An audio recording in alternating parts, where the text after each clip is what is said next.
You think about a totalitarian state, you think about the Nazis and their goose stepping, and what's happening is that every single person in the military becomes an identical unit, right? They're all uniform, and they're all, in some sense, imitating the dictator in an absolutely perfect way. And so the dictator wants to impose strict uniformity on the entire population. That's order. Order.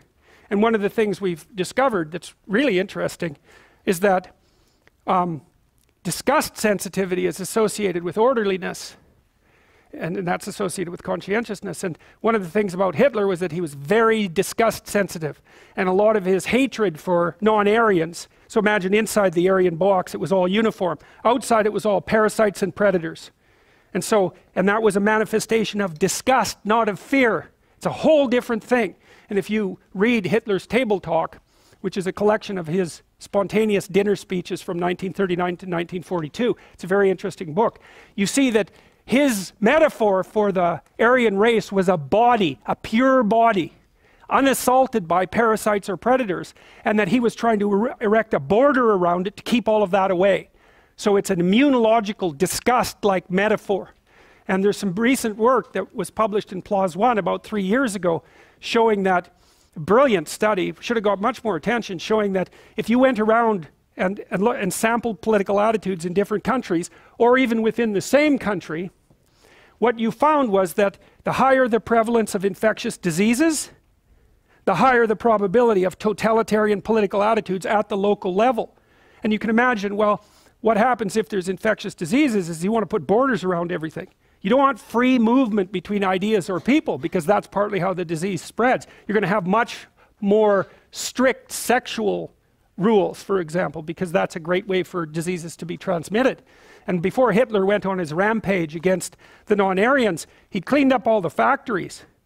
Like, he went in there and fumigated them. It was part of the law. And he went on a public health campaign to get rid of tuberculosis, and he got rid of the bugs in the factories as well. And he used Zyklon B. That's an insecticide, and that's the gas that he used in the gas chambers eventually. So first it was the bugs in the rats, and then it was people who were, then it was euthanasia. That was the next move, and forced euthanasia. And the rationale for that was compassion, by the way, just so you all know.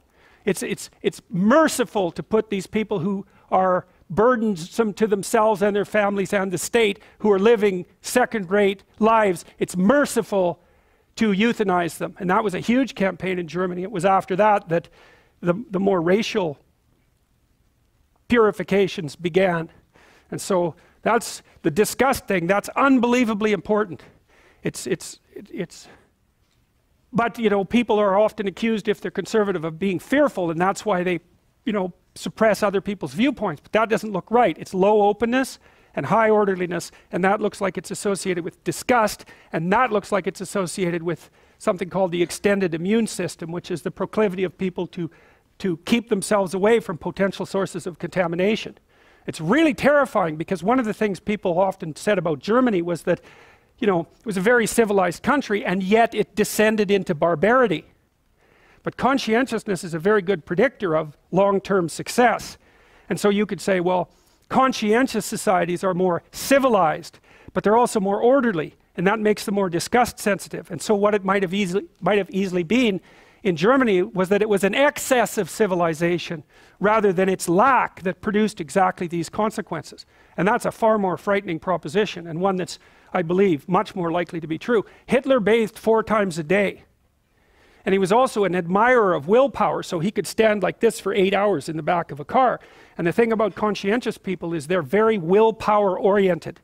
And so if you're unfortunate enough to be sick chronically in the house of someone who's conscientious, especially if it's a mental illness, you're more likely to relapse, because the conscientious person is going to be judgmental, and they're going to say to you, if you're schizophrenic, they're going to say, well, if you just organize yourself and get up in the morning and try a little harder, you could overcome this. Which is of course true, except you can't, because you're schizophrenic.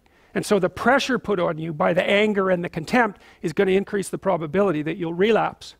So orderly people are very judgmental, and you know, orderliness is very highly associated with things like anorexia. And the anorexic is basically someone who's so disgust sensitive that they become unable to tolerate their own body. And they see it as a source of corruption and imperfection, which of course is exactly right. It is. And it's a very difficult thing to maintain order around. So